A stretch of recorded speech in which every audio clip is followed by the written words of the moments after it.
He was the face of decency, the voice of America's conscience, and a Hollywood legend whose charm never faded. But behind James Stewart's iconic legacy lies a story most people never hear, of quiet heartbreak, enduring love, a tragic end, and an abandoned house that now whispers his forgotten past. From the two great loves of his life and 4 children to the remarkable fortune he left behind, this is the untold story of a man who gave everything to his country, his craft, and his family. Stay with us, because what's hidden inside these walls may change how you remember him forever. James Maitland Stewart was born on May 20th, 1908, in the small town of Indiana, Pennsylvania, as the first and only son of Elizabeth Ruth and Alexander Maitland Stewart. Growing up surrounded by family and tradition, he was deeply influenced by his Presbyterian faith and his father's stern yet loving presence as the operator of the family's hardware store. While his father envisioned him continuing the family business and attending Princeton, life had other plans for young Jimmy. Stewart's mother, a musician, filled their home with music, and it was through an unusual circumstance, a customer, unable to pay a bill offering an accordion in barter, that Stewart's love for music began. He taught himself to play, guided by a local barber, and this accordion would later become a quirky companion in Hollywood. Despite his shyness, Stewart had a vivid imagination. His childhood was filled with model airplanes, dreams of flying, and a natural creativity that often took him away from academics, though his teachers noted his intelligence. In 1923, his father sent him to Mercersburg Academy, where he thrived in new areas, joining the track team, the glee club, and the literary society. His passion for theater blossomed there, and his first role in The Wolves ignited a spark for acting. After a health setback in 1927, which delayed his graduation, Stewart's love for aviation continued to grow, especially after Charles Lindbergh's historic flight. However, his father's vision won out, and in 1928, Stewart entered Princeton University, majoring in architecture. At Princeton, he excelled both academically and creatively, joining the Princeton Triangle Club and focusing on design. His senior thesis earned him a graduate scholarship, but Stewart's growing love for the stage eventually led him to the University Players, a summer stock theater company on Cape Cod. What started as a side interest soon became the start of one of the most beloved careers in American cinema, marking the beginning of Stewart's journey from the classroom to Hollywood stardom. In the summer of 1932, James Stewart took his first steps into the world of acting, joining the University Players in Cape Cod. Although his early roles were small and unglamorous, Stewart's time there proved pivotal. Working alongside future lifelong friends like Henry Fonda and Margaret Sullivan, and under directors such as Joshua Logan, Stewart gained valuable experience that would shape his future career. After the season, he moved to New York, where he performed in Broadway shows and took on modest roles. It wasn't until a critical role in Yellowjack and his film debut in Art Trouble that Stewart began to gain recognition, although his career was still in its infancy. In 1935, Stewart signed a 7-year contract with MGM, where his early films were small, often unmemorable parts. However, a turning point came when Sullivan insisted he be cast opposite her in Next Time We Love. Her support helped Stewart refine his awkward style into a more genuine, authentic screen presence. This led to a steady stream of films, including After the Thin Man and Navy Blue and Gold, which garnered him attention for his emotionally complex performances. 1938 marked a major leap forward with the success of Vivacious Lady, where Stewart starred opposite Ginger Rogers and the shop-worn Angel, which further showcased his real-life affection for Sullivan. However, it was his role in You Can't Take It With You, 1938, directed by Frank Capra, that truly vaulted him into stardom. His portrayal of the idealistic romantic lead opposite Jean Arthur captivated audiences and established Stewart as a new kind of leading man, genuine, understated, and relatable. The following year, Stewart's career solidified with Mr. Smith Goes to Washington, a film that earned him his first Academy Award nomination. His portrayal of an idealistic senator confronting political corruption resonated deeply with critics and audiences alike. Despite some box office failures in 1939, Stewart's versatility continued to shine, particularly in Destry Rides Again and his iconic role in The Philadelphia Story, 1940, which won him the Academy Award for Best Actor. Stewart's comic timing and romantic chemistry with Katharine Hepburn and Cary Grant cemented his place as a leading man of rare charm. Though Stewart's career saw brief setbacks with films like Come Live With Me and Pot of Gold, his star power remained intact. As he prepared for his next chapter, military service during World War II, his success in Hollywood had already established him as one of the most beloved actors of his generation. In the 1950s, Jimmy Stewart experienced a remarkable career resurgence, becoming a leading figure in westerns and showcasing his rugged charm and acting talent. His most successful collaborations were with director Anthony Mann, who directed Stewart in 5 classic westerns: Winchester 73, Bend of the River, The Naked Spur, The Far Country, and The Man from Laramie. These films highlighted Stewart's ability to portray complex, gritty characters and cemented his place as a Western icon. Mann and Stewart also worked together on other notable films, including Thunder Bay, The Glenn Miller Story, and Strategic Air Command, demonstrating Stewart's versatility and depth as an actor. Stewart's 1950s career also saw him star in 3 of Alfred Hitchcock's most celebrated films: Rear Window, The Man Who Knew Too Much, and Vertigo, where he excelled in conveying suspense, tension, and emotional nuance, solidifying his status as a Hitchcock favorite. His career continued to soar with Academy Award nominations for Harvey and Anatomy of a Murder, as well as starring roles in The Greatest Show on Earth, which won Best Picture, and The Spirit of St. Louis, where he portrayed his childhood hero Charles Lindbergh. Despite a few box office disappointments, the 1950s proved to be one of Stewart's most commercially successful decades.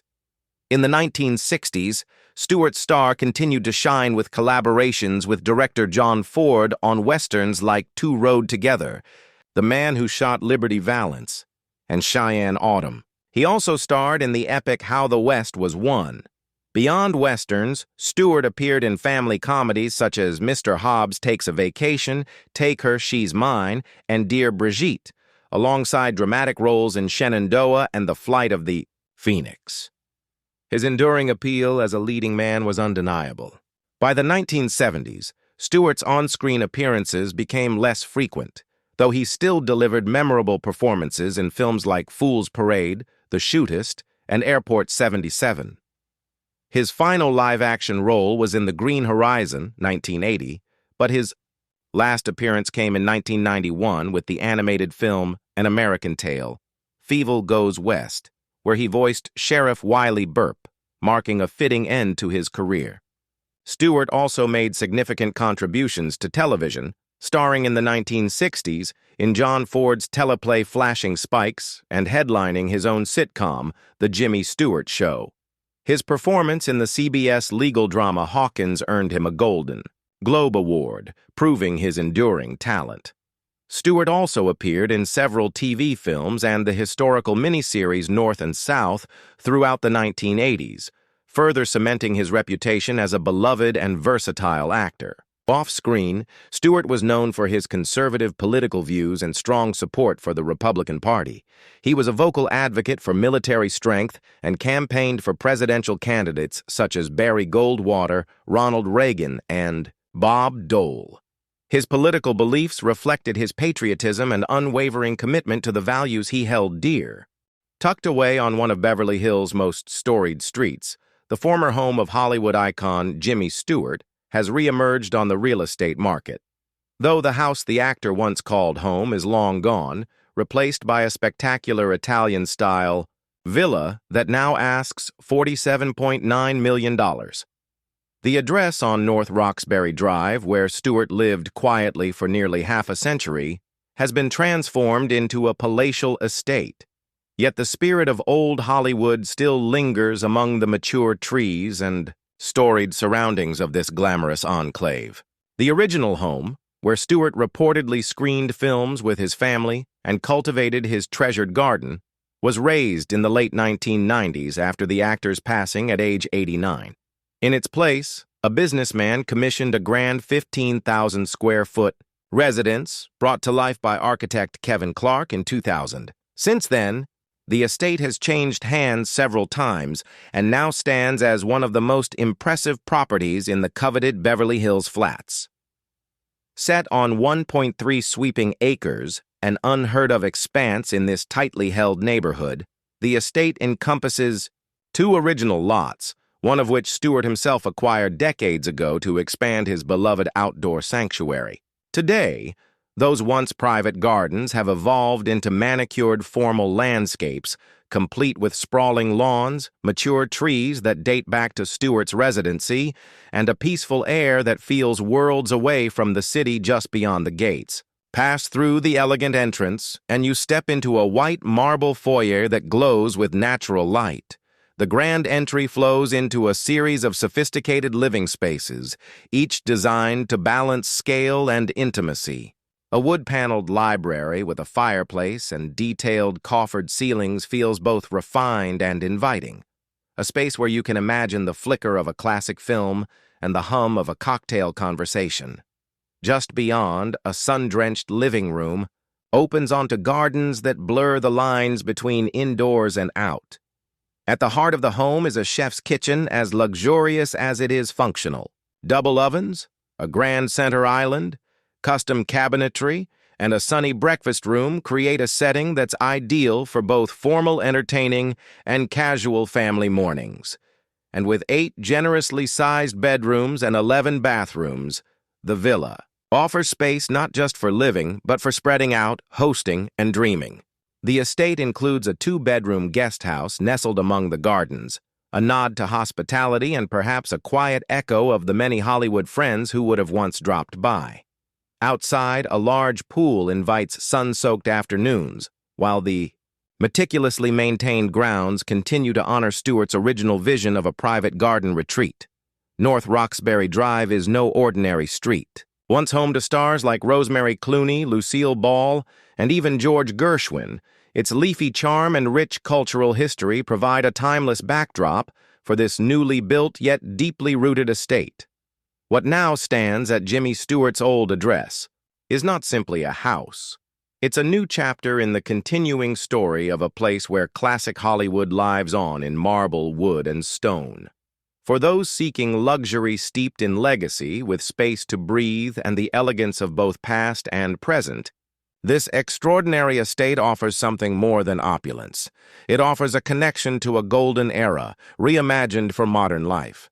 For the first time in over 60 years, the former Brentwood home of the iconic actor Jimmy Stewart is available for purchase, priced at $775 million.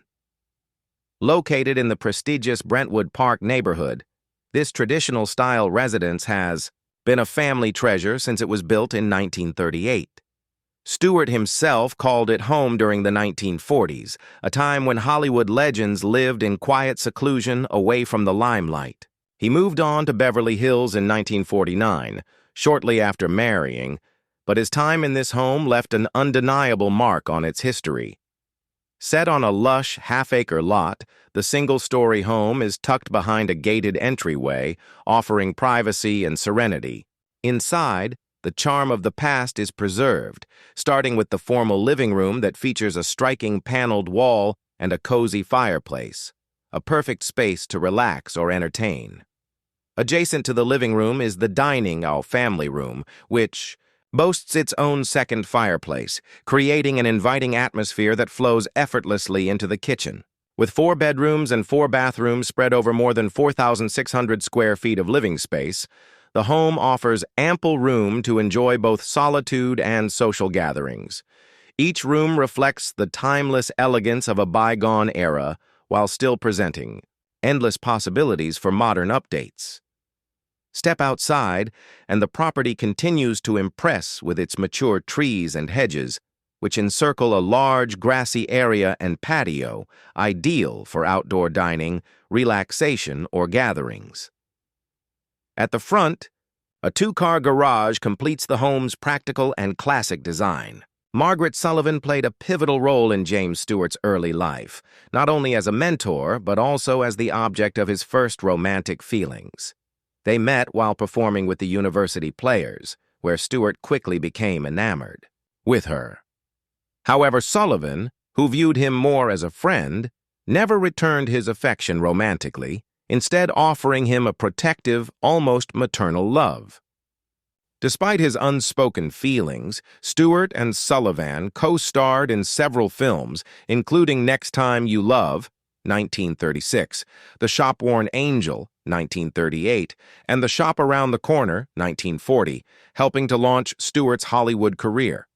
Stewart's romantic life remained a subject of fascination, particularly since he didn't marry until his 40s. His relationships were numerous, including a brief affair with Ginger Rogers in 1935, a romance with actress Norma Shearer, and a short-lived fling with Loretta Young. While filming Destry Rides Again in 1939, Stewart had an affair with Marlene Dietrich, which ended when the film wrapped. He also proposed to Olivia de Havilland, though she declined, believing he wasn't ready for commitment. In 1941, Stewart's life took a dramatic turn when he enlisted in the U.S. Army Air Forces at the outset of World War II. A licensed civilian pilot, he quickly rose through the ranks, becoming a bomber pilot with the 8th Air Force. His courage earned him numerous military honors, and by 1959, he was promoted to Brigadier General in the Air Force Reserve, a position he held until retiring. In 1968, in the midst of his wartime service, Stewart's personal life took another significant turn when he met Gloria Hattrick McLean. Their first encounter was less than romantic, with Stewart making a poor impression by arriving drunk at a party. However, a year later, they reconnected, and they married in 1949. Together, they raised 2 children and had twin daughters. Tragically, their son Ronald, whom Stewart had adopted, was killed in action during the Vietnam War, a loss that deeply affected Stewart. Despite this heartbreak, their marriage remained strong until Gloria's death in 1994. Stewart was known for his strong principles and deep friendships, particularly with fellow actor Henry Fonda. Their lifelong bond began in New York, where they shared an apartment to help with rent, and continued throughout their careers despite differing political views. Stewart was also close to Hollywood legends like John Ford and Gary Cooper. He accepted an honorary Oscar on Cooper's behalf in 1961 when Cooper was too ill to attend the ceremony. Outside of acting, Stewart was passionate about flying, logging, over 400 hours in the air, and was involved in several business ventures, including a charter plane company. He was also a committed philanthropist, contributing to various causes, including the American Red Cross and local initiatives in his hometown. His dedication to scouting earned him the Silver Buffalo Award, and he received the James M. Stewart Good Citizenship Award for his contributions to his community and the country. Politically, Stewart was a conservative, supporting figures like Barry Goldwater and Ronald Reagan. He was a staunch advocate for classic films, famously opposing Ted Turner's attempts to colorize black and white movies. Later in life, Stewart became involved in education and democracy-related causes, founding the American Spirit Foundation to support public education and democratic movements. His life and legacy remain a testament to his strong character, loyalty, and commitment to both his craft and his community. James Stewart's life changed profoundly after the death of his beloved wife, Gloria, from lung cancer on February 16, 1994. At 75, her passing left a deep void in Stewart's world, pushing him into a period of profound grief and isolation. He became increasingly reclusive, retreating to his bedroom most of the time and only leaving for meals or to spend time with his children. While many saw him as deeply sorrowful, Friends like Leonard Gershie and Gregory Peck believed Stewart wasn't necessarily unhappy, but rather allowing himself the rest and solitude he had long been denied. As Stewart withdrew, his health also deteriorated. After a fall in December 1995, he was hospitalized, and in 1996 he opted not to replace the battery in his pacemaker. In 1997, an irregular heartbeat led to another hospitalization. In June, a thrombosis in his leg caused a pulmonary embolism, which led to a fatal heart attack on July 2, 1997, at the age of 89. Surrounded by his children in his Beverly Hills home, Stewart passed away, leaving behind a legacy that was widely mourned. President Bill Clinton praised him as a national treasure, and his funeral was attended by thousands, including Hollywood luminaries and military officials, fitting for a man who had served with honor in World War II. Stewart's unique acting style left an indelible mark on Hollywood. Cary Grant once noted that Stewart revolutionized acting with his natural, conversational approach, using pauses and imperfections to make his performances feel real and relatable. Stewart was an instinctive actor who was at ease in front of the camera, willing to improvise and bring authenticity to every scene. Though he often felt awkward in his early roles, he constantly strived to give his best, making his performances heartfelt and genuine. Stewart's screen persona was that of the everyman, an ordinary person thrust into extraordinary circumstances. This relatability set him apart from other leading men of his era, like Cary Grant, who embodied an idealized masculinity. Stewart's characters were typically good-hearted, doing the right thing, yet never without flaws. Whether in light-hearted comedies like The Philadelphia Story or in darker roles like Rear Window, Stewart's range was vast. His post-war films, especially those with Alfred Hitchcock, revealed a more complex side of his character, one that was troubled, anxious, and at times, obsessive. Stewart's ability to embody both vulnerable and flawed characters made him one of the most versatile actors of his time.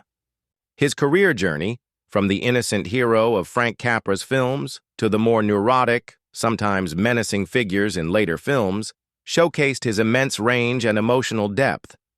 Stewart didn't just play roles, he portrayed a persona that evolved over time, a small-town hero who navigated personal struggles with empathy and authenticity. Stewart's legacy endures because of his remarkable ability to connect with audiences. His performances were never one-dimensional, and whether in a comedy, thriller, or western, he brought emotional complexity to every character. Stewart remains a true American treasure, remembered not just for his acting, but for the emotional depth he brought to the screen.